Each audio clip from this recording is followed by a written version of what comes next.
Celebrations కూడా అందరూ రాష్ట్రం అంతా కూడా సిద్ధంగా ఉండాలని అందరికీ ఆల్రెడీ పిలుపు కూడా ఇచ్చాం. ఎందుకంటే అది జరగబోయేది it's already writing on the wall. Clear ఇది కనిపిస్తున్న నేపథ్యంలో ఎవరు ఎన్ని అపోహలు క్రియేట్ చేసి ఏ రకంగా ఏది జరిగినా జరగబోయేదేమో రేపు అది వాస్తవం. కాబట్టి అందరూ దానికి కూడా సిద్ధంగా ఉండమని కూడా అందరికీ సందేశం పంపించాము. సుప్రీంకోర్టు కొట్టేసినంత మాత్రాన అది వాళ్ళు చేసిన తప్పు అయితే తప్పు కాకుండా పోదు. క్లియర్ మేము కామన్ సెన్స్ ఉన్న చిన్నపిల్లల్ని అడిగినా చెప్తారు. నువ్వు రూల్ ఒకటి ఫిక్స్ చేసుకున్నావు. ఎలక్షన్ కమిషన్ పోస్టల్ బ్యాలెట్కి సంబంధించి అటెస్ట్ చేసిన అధికారి డీటెయిల్స్ ఏదైనా సీల్ రూపంలో కానీ ఆర్ డీటెయిల్స్ పెన్తో రాసి కానీ ఉండాలన్నారు. ఎందుకన్నారు? ఒక ఉద్యోగి ఎక్కడో పోయి పనిచేస్తుంటే అక్కడ చేసిన అతని వివరాలు తెలియకుండా ఊరికి సంతకం ఉంటే అది ఎవరి సంతకం కూడా తెలియదు. ఇది లాస్ట్ జూలైలో రిలీజ్ అయిన వాళ్ళ గైడ్ లైన్స్. దానికి విరుద్ధంగా దాన్ని చేంజ్ చేయకుండా దేశమంతా కాకుండా ఒక ఆంధ్రప్రదేశ్లో మాత్రమే సంతకం ఉంటే చాలు అని ఒకటి పెట్టారు. ఇది కూడా ఏది తెలుగుదేశం పార్టీ వాళ్ళు వెళ్ళి బ్యాలెట్ పేపర్ చూస్తే సరిపోతుంది, ఇవేం అక్కర్లేదని వాళ్ళు రిక్వెస్ట్ చేశాక వీళ్ళు మార్చారు ఈసీ. దాంట్లో క్లియర్గా బ్లాటెంట్ వయలేషన్. నీ ప్రొసీజర్స్ నువ్వు ఫామ్ చేసుకున్న రూల్స్ నువ్వు వైలేట్ చేస్తుంది ఈసీ. అది కూడా ఇప్పుడు పోలింగ్ అయిపోయిన తర్వాత పోలింగ్కు ముందు డెసిషన్ తీసుకుని కంట్రీ అంతా ఇంప్లిమెంట్ చేస్తే అది న్యాయమైంది, నిష్పక్షపాతంగా ఉన్నది. పోలింగ్ అయిపోయింది, కౌంటింగ్ దగ్గరికి వచ్చాక అది ఒక స్టేట్లో ఇక్కడ మాత్రమే ఇలాంటి ఎగ్జామ్షన్ ఇవ్వడం అనేది విడ్డూరంగా కనపడుతుంది, అనుమానాస్పదంగా కూడా ఉంది. అదే రైట్ చేశాం. But court doesn't want to interfere at this juncture. కాలేమని అది court can take that call. అది ఇండిపెండెంట్ వ్యవస్థ.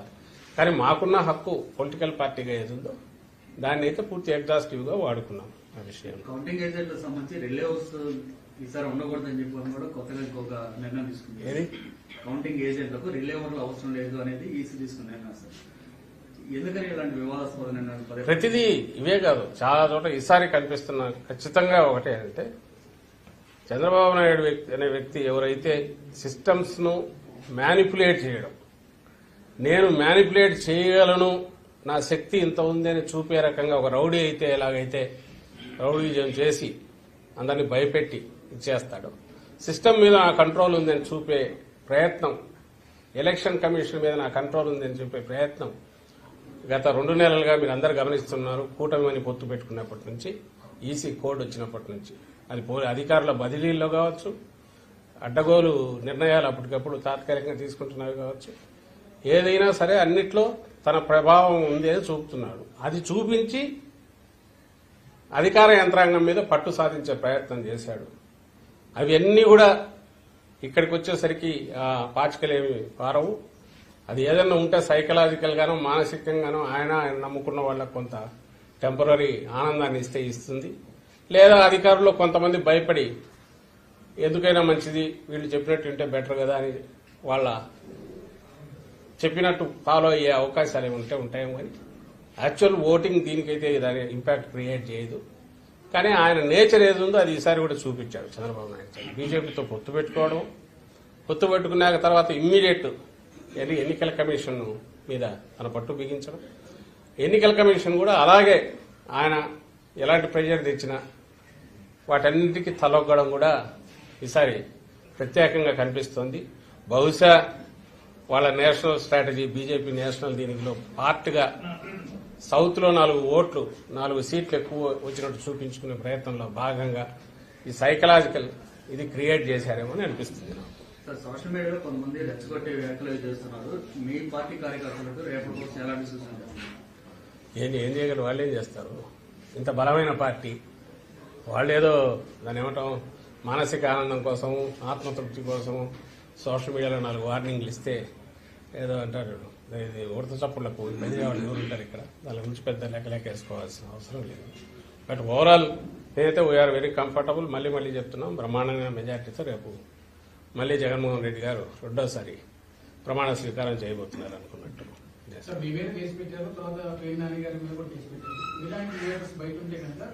కౌంటింగ్ కూడా ఇబ్బంది వచ్చేటువంటి పరిస్థితి ఉందని టీడీపీ కామెంట్ చేస్తుంది, ట్రోల్స్ కూడా చేస్తుంది. అవును, అదేదో కోర్టు ఇచ్చింది. కోర్టు డెసిషన్ దాని ప్రకారం పోవాల్సి వస్తుంది. మాకు సంబంధించిన వాడు కేసు పెట్టి చంద్రబాబు నాయుడు మీద కూడా మా వాళ్ళు కేసు పెట్టారు. అవేముంది కేసులు, దాని కేసులు నడుస్తుంటాయి. ఈ ప్రాసెస్ ఏది చేసినా నేను అనేది అసలు విషయం ఏదైతే పోలింగ్ ఏదైతే ఉందో అది అయిపోయింది. కౌంటింగ్కు రేపటికి వస్తున్నాము. ఏదైనా రేపు మధ్యాహ్నానికి తేలిపోతుంది, రిజల్ట్ తేలిపోతుంది. ఒకవేళ గతంలో మేము ప్రతిపక్షంలో ఉన్నప్పుడు ఎట్లా బిహేవ్ చేశాము, వ్యవహరించాము, అధికారంలో ఉన్నప్పుడు కూడా అలాగే వ్యవహరించాము. చంద్రబాబు నాయుడు అధికారంలో ఉన్నప్పుడు ఎంత దుందుడుగా బిహేవ్ చేసేవాడు, ప్రతిపక్షంలో ఉన్నప్పుడు కూడా అలాగే దుందుడుగా బిహేవ్ చేస్తున్నాడు. ఆ రోజు సీఈఓ మీద అటాక్ చేశాడు. ఈ రోజు ఎన్నికల కమిషన్ ద్వారా ఇంకో రకంగా అధికార యంత్రాంగం మీద పట్టు బిగించి ఆ రకంగా అటాక్ చేస్తున్నాడు. ఆయనకన్నా అలవాటు అది. మా నాయకుడికి కానీ మా పార్టీకి కానీ సంయమనంతో ఉండడము, రూల్స్ను ఫాలో కావడం ఇదే అలవాటు. అంత మాత్రాన వీఆర్ నాట్ వీక్. అలాంటివి ఎవడన్నా వచ్చి చిన్న పార్టీది కాగానే పుట్టి 10 ఏళ్ళు కాగానే ఇంత బలమైన పార్టీ అయిన వైఎస్ఆర్ కాంగ్రెస్ పార్టీ ఇలాంటి ఉడత చప్పులకు బెదిరేదే ఉంటుంది, బెదరదు ఇలాంటి వాటికి. అంటే ఇప్పటికీ కూడా అప్పులు చేసి కాంట్రాక్టులకు బిల్లు చెల్లిస్తున్నారు, వాళ్ళకి అనుకూలమైనటువంటి కాంట్రాక్ట్ బిల్లు చెల్లిస్తున్నారు. ఈసీకి లేకపోతే రాశారు సార్ టీడీపీ. అది రాశారు. ఆమె ఎవరు పురంధేశ్వరి గవర్నర్ దగ్గరికి వెళ్ళింది. అసలు వాళ్ళ అంటే ఏదో ఒక రకంగా మీడియాలో కనపడాలని ఇది చేస్తున్నారు, అర్థం కావట్లే. కానీ అప్పులు ఎన్నో ఇవెన్నో తీయమని అది ఒక చీటీ ఒక లెటర్ రాశారు గవర్నర్కు. నిజంగా వాళ్ళకి ఏదన్నా వాళ్ళు అధికారంలోకి వస్తున్నారని తెలిస్తే 2 రోజులు వెయిట్ చేస్తే అయిపోయేదానికి పోవాల్సిన అవసరం లేదు. ఏదో ఒక హడావుడి చేయాలి అనేది ఒకటి వాళ్ళకి కనపడుతుంది. ఆ హడావుడి చేయడంలో పోగానే ఇలాంటివి రాస్తున్నారు, ఇలాంటివి అలాగే లేఖలు పోయిస్తున్నారు. కానీ చంద్రబాబు నాయుడు మాత్రం సైలెంట్గా ఉన్నాడు, గమనించండి. ఆయన మాత్రం ఎక్కడ మాట్లాడట్లా, చాలా గుంభనంగా వ్యవహరిస్తున్నాడు. ఎక్కడ కూడా ఇంతవరకు కామెంట్ చేయట్లా. బహుశా తనకు పిక్చర్ తెలుసు కాబట్టి రేపు ఏం జరగబోతుంది అనేది దానికి మెంటల్గా ప్రిపేర్ అయినట్టున్నాడు ఆయన.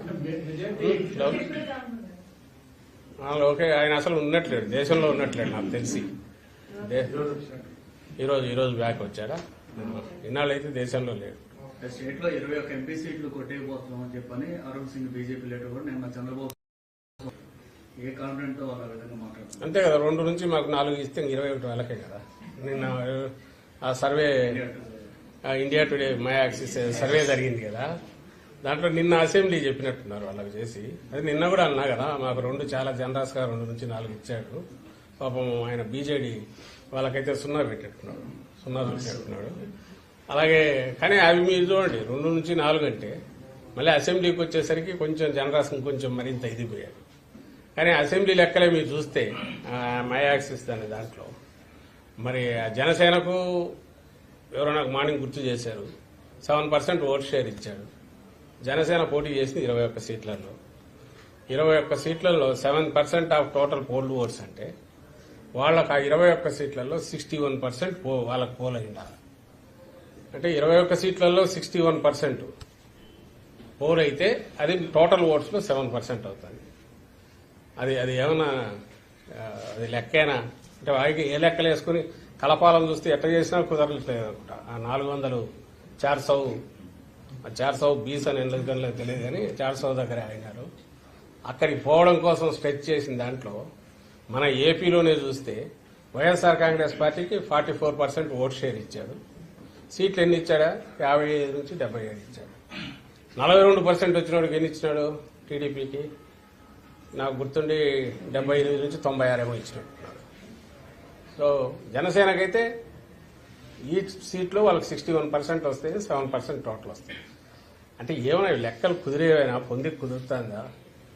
దానికి ఏమన్నా ఒకందుకు థ్యాంక్స్ చెప్పాల్సింది ఏంటంటే వాళ్ళ ఆ ఫిగర్స్ ఇచ్చిన చూసి జనం నవ్వుకునేట్టున్నాయి కాబట్టి పెద్ద దానిల మీద అంత మాట్లాడాల్సిన అవసరం లేదు. దాన్ని చూసి వీళ్ళు నిన్నటి నుంచి సంబరాలు చేసుకుంటున్నారనేది మా దృష్టికి వచ్చింది. నేను నిన్న అన్నట్టు ఈరోజు చేసుకోవచ్చు, రేపు పొద్దుంతో 8:30 9 వాళ్ళ దుకాణం బంద్ అయిపోతుంది.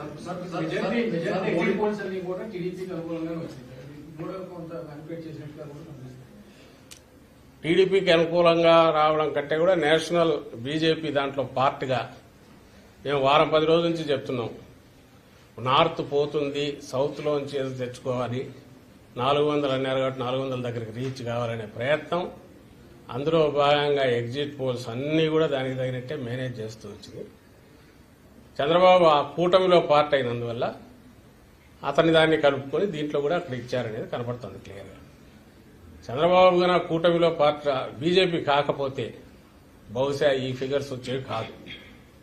వాళ్ళ కూటమికి రావాలా, బీజేపీకి 400 కావాలా, దాంట్లో పార్ట్గా అసెంబ్లీ ఇవ్వకపోతే మరీ అసహ్యంగా ఉంటుంది. కాబట్టి అసెంబ్లీ కూడా కొంత పెంచినారేమో అనిపిస్తుంది. టార్గెట్ అయితే అది ఉన్నట్టు.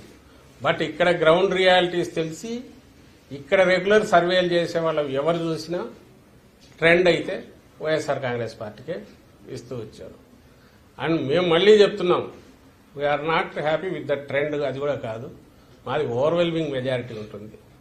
బ్రహ్మాండమైన మెజారిటీతో, జనం బ్లెస్సింగ్స్తో రేపు రిజల్ట్స్ ఫైనల్ గా రాబోతుంది.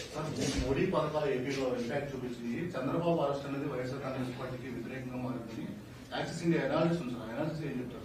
అది ముందు వాడు ఏదో అంటారు, రిజల్ట్ రాసుకొని దాన్ని బట్టి అనాలిసిస్ అని చేసుకుంటూ వచ్చారు. చంద్రబాబు అరెస్ట్ ఎక్కడ చిన్న పిల్లాడన్నా రోడ్డు మీదకి వచ్చాడా, ఏదైనా జరిగింది? అసలు చంద్రబాబు చెప్పుకున్నాడా? ఎన్నికల ప్రచారంలో ఎక్కడైనా చంద్రబాబు అరెస్ట్ గురించి కానీ ఇంకొకటి కానీ ఎక్కడైనా ఒక ఇష్యూగా ఎక్కడైనా కనిపించిందా? ఇవన్నీ కూడా మనందరం దీనికి సాక్షులం. మేమున్నాము, మీరున్నారు, మీడియా అంతా ఉంది, ప్రజలు ఉన్నారు. ఆయన ప్రచారంలో ఎంతసేపు జగన్మోహన్ రెడ్డి గారిని తిట్టడం తప్ప అలాగే ల్యాండ్ టైటింగ్ లాక్టో ఇట్లాంటివేవో తీసుకుని సంబంధం లేదు తీసుకురావడం తప్ప ఏ రోజన్నా ఇది ఒక అంశమైందా, లేదా అదేది మన ఆయన ఇచ్చిన హామీల గురించి ఒక అంశమైందా? ఏది కాలేదుగా. అసలు ఆయన అరెస్ట్ అయిన రోజులు ఎక్కడన్నా ఒక చిన్నపాటి ప్రొటెస్ట్ అన్నా జరిగిందా? ఎవరన్నా పట్టించుకున్నారా ఆయన అరెస్ట్ గురించి? అదే రెండవది, అది సిస్టమ్ చేసిన అరెస్టు, కోర్టు విధించిన రిమాండ్, దానికి సంబంధించి ఎందుకు అవుతుంది? ప్రజలు దీన్ని ఎందుకు చూపిస్తే ఆయన బయటికి రాగానే నీరాజనాలు పట్టిండాలి. ఎక్కడ పెట్టారు? ఎక్కడొచ్చారు? జగన్మోహన్ రెడ్డి గారికి పెట్టారు. జగన్మోహన్ రెడ్డి గారు సిద్ధం సభల పేరు మీద జరిగితే ఎంటైర్ వరల్డ్ అటువైపు చూసింది. అంతగా జనం వచ్చారు, మీరు గమనించారు. ఆయన చేసిన లాస్ట్లో మొత్తం ఆల్మోస్ట్ 140 కాన్స్టిట్యుయెన్సీ పైన ఆయన విజిట్ చేస్తే దాదాపు అన్ని రకాల పద్ధతుల్లో ఎట్లా తరలి వచ్చారనేది చూశారు. ఇలాంటి క్రైటీరియా చెప్పుకుంటే 1,00,000 కనపడతాయి. ఎందుకు జగన్మోహన్ రెడ్డి గారి పట్ల ప్రజలు సానుకూలంగా ఉన్నారు, వైఎస్ఆర్ కాంగ్రెస్ పార్టీ పట్ల అని చెప్పడానికి ఒక 100 ఇవి కనిపిస్తాయి. అవైపు ఏం కనిపిస్తాయి అంటే అందరూ కలిసి ఏకమయ్యారనేది ఒకటి తప్ప ఏది సంబంధం లేని వాళ్ళు కామన్ మేనిఫెస్టో కూడా చెప్పుకోలేకపోయారు కదా. మేమందరం వస్తే ఇది చేస్తామని కూడా చెప్పలేకపోయాం. మరి జనం ఎందుకు వాళ్ళకి అంతగా ఇది పడతారు? ఎక్సెప్ట్ వాళ్ళు తయారు చేసుకున్న వండుకున్న ఎగ్జిట్ సర్వేల్లో తప్ప వేరే రకంగా